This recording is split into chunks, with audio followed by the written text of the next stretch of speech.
again, everyone. So welcome back to 4K Garage. Now, in the last episode I said, of course, I showed you the Rocket Bunny kit and told you about a few other little plans I have. So I thought we'd start this episode by just jumping into a small job really, hopefully, I'm sure it is, which is to fit the rear suspension arms. Now, I've got them all over there in some boxes. Got some rear camber arms, rear toe arms and rear trailing arms, all from Driftworks. They were just best value for money essentially, for anything that's super lightweight, for anything super fancy like milled aluminium or something, titanium, something like that. So I picked those up, get the car up, start cracking really. I'm gonna get my shirt all messy, so I thought I'd suit up. So here we are. Let's get the car up, shall we?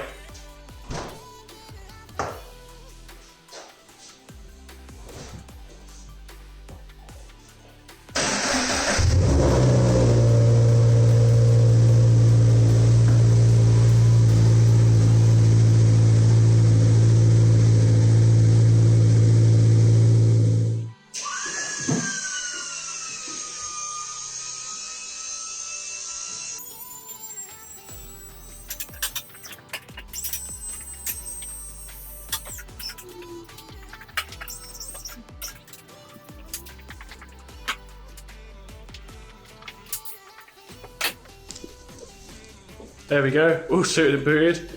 Got the car up in the air, ready to go, ready. Let's get the wheel off, get under there, have a little look. I might do one side first, then I might do a second one and show you guys.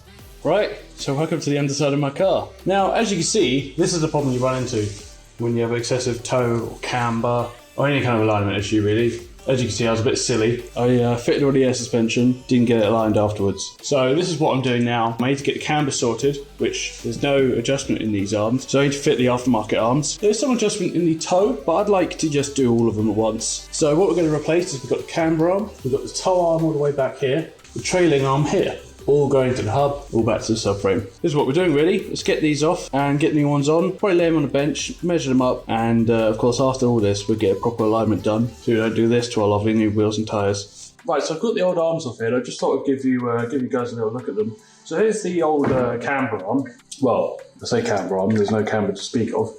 And often on a lot of camber arms, this bit is actually adjustable. So you often have a joint that you can extend or pull back, or sometimes it's on an eccentric bolt, so the bolt, as you turn the bolt, it pulls it in and out a little bit. I prefer the threaded adjustment because then you get a bit more range, it's a bit more accurate.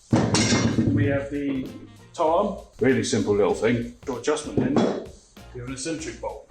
This has got a off-centered washer, and as this bolt turns, that washer pushes against part of the subframe and either pulls it in, pushes it out. And that essentially pulls your toe arm in and out. Again, a lot of adjustable ones have a threaded end, a bit more accurate and so on. As you can see, they're all just a bit crusty and horrible. Here's the trailing arm, and there's nothing really to say about that. It's just the third arm that holds the hub together. So let's get the new arms and have a little look at those, shall we?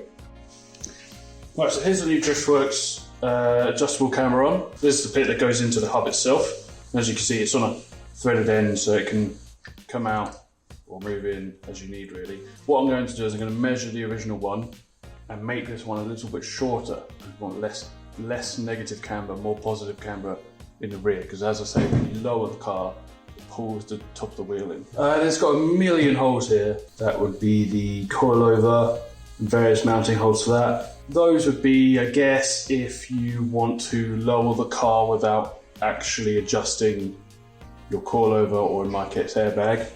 You can have it mounted lower or higher.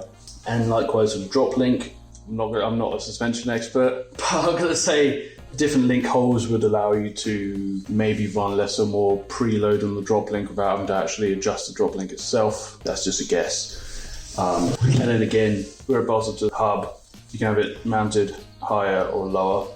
Again, it just most likely allows you to lower the car or raise it a little bit without actually having to adjust the suspension strut or coilover itself. That's the camber arm. So here's the new toe arms. Mine are a little bit different, coming straight out of the box. The end that goes in the hub, got your rose joint, pins are in the box, nice and easy.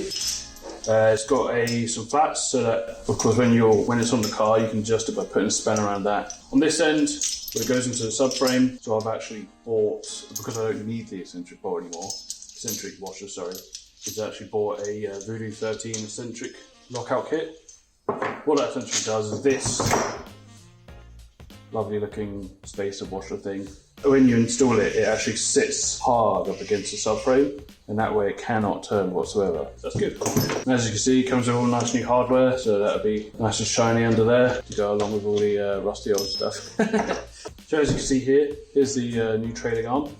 Got the side that goes into the hub, and side that goes into the subframe. But as you can see, this actually has some adjustment itself. So I'll probably just have to whiz that longer a little bit. That would change your caster, so where the wheel sits in the well. Cool, so let's get these on the car, have a look at it.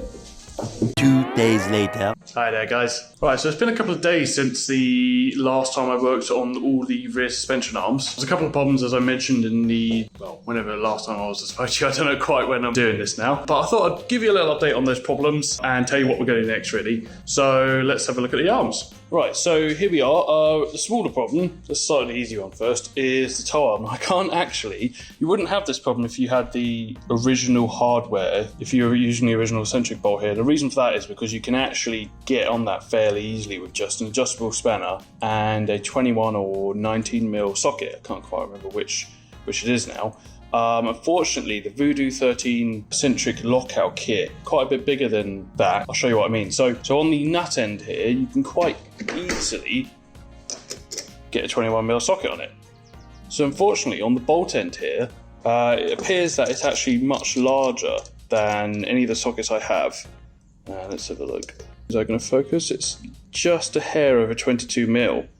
That's bigger than any of the sockets I have in here. I have some other sockets that might work, but I need to get my hands on those, and that's a little bit tricky at the moment. The lower control arm, no problem at all. Get all that torqued up, lovely. But I can't get this toe arm done, and I can't get the trailing arm done. Let me show you the issues with the trailing arm. So coming down here, unfortunately I don't have the Driftworks trailing arms anymore. I've sent them off because as soon as I had an issue with them, I contacted Driftworks. As always, their customer service is absolutely fantastic. They got back to me within minutes, and I was able to describe all the issues, show them pictures, and they were happy to take the arms back, have a look at them, investigate, see where the issue is, and then we'll probably come to a solution from there. So I'll give you an update when when they've come back. But I think for now we're going to fit the original trailing arm just so we can get the car on the ground and we can move on and do other bits, because the trailing arm isn't very difficult to fit. That's a 30-minute job. I'll show you what the issue with the Driftworks one was. Now, like I say, this may just be limited to myself, and if you ever purchase these arms, you may not have these problems, and it's just me. Essentially what happened was the part of the hub there where the arm mounted on, you can actually see that bit of black there where the crusty orange rust isn't there anymore. That was essentially coming into contact with the arm itself. The arm had this U-bracket that came on and sandwiched around the hub, and the bolt went through the middle. It was hitting here before you could get a bolt through. I'll just have to wait to hear what they say. It might be that I purchased one of the first sets, or it might just be I got a bit unlucky in manufacturing. So we'll see how that goes. We'll fit the old arms for now and we'll go from there. Right, hello again everyone. So back at it again. It's been another couple of days since the last time I gave you that little update on the rear suspension arms. So I've got another update, good news. So as I mentioned previously with the Voodoo 13 eccentric lockout kit, I needed a bigger socket. And let me show you. So luckily I was able to get my hands on the other, my old toolkit. And if we go in here, ta-da, this one. Not really going to be able to see it, but it is 22mm just about, as you can see, and perfect. So we can get that torqued up, we can get the other lower control arm on, get it all torqued down, and I would get the car back on the wheels, but I've already started something for the next video. Let me give you a little peek. I've already started fitting the big brake kit. Waiting for a couple of spanners just to get the brake lines done, which is why that's all a bit of a mess back there, but I think you'll agree that looks pretty good. So next video is going to show off the big brakes. We can get the wheels on after that. And yeah, let's get these arms on. All right, so I'd like to start off with the toe arm. It's just probably the easiest to get undone first. So first off, we get the old collet pin out. Nice and easy with a pair of pliers. Hopefully, it's not too difficult. Oh, there we go.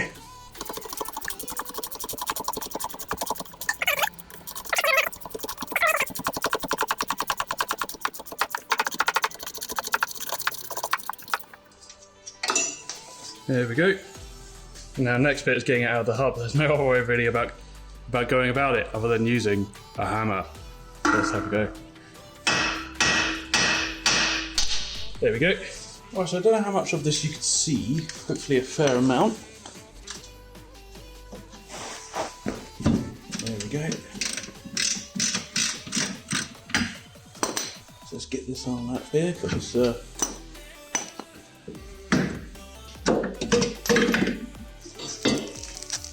Right, so next up is the lower control arm.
Right, so here we are again.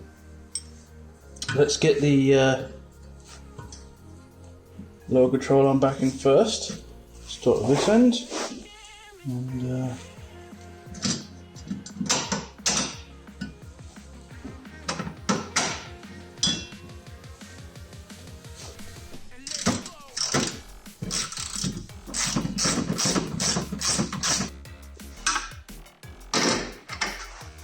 there we go.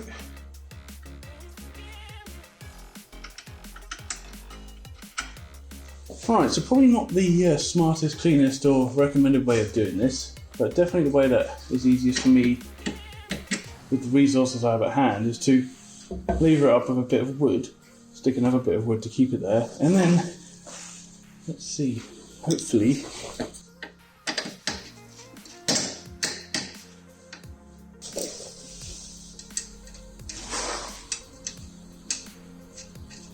ta-da!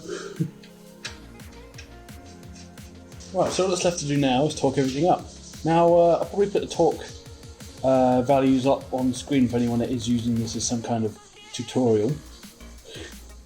But I believe it's 38 Newton meters for the top link. Let's do that. It's 80 Newton meters for the coilover or airbag in my case.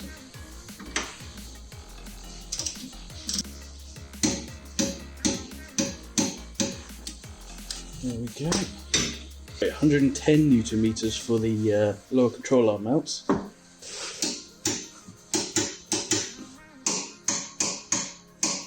It's 100 Newton meters for the toe link where it meets the subframe, and 80 Newton meters where it meets the hub.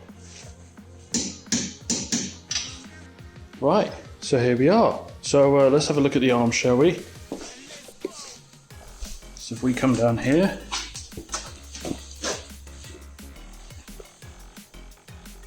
you have the driver's side, lower control arm, and toe arm behind that. Then we cross over to the passenger side, ignore the absolutely buggered exhaust there. With the other lower control arm, toe arm. Next we'll be moving on to the brakes, getting these swapped out for some 4 pots, and getting the front swapped out to some 6 pots. Right, so there we are. Suspension arms all done. Brakes ready to go next episode, wheels after that, and then we're starting the body kit. I know this one might have been a little bit short, might have been a little bit all over the place, and it might have been a little bit boring. But I wanted to get that done first. May as well get the boring bits done before the exciting ones, start low and go up from there. So as I mentioned last time, if you enjoyed the video, do all that good YouTube stuff. Leave a little comment below if there's anything you want to ask or anything you just want to say. And hopefully, I'll see you guys next time. Thanks again for watching. Have a good one. Cheers.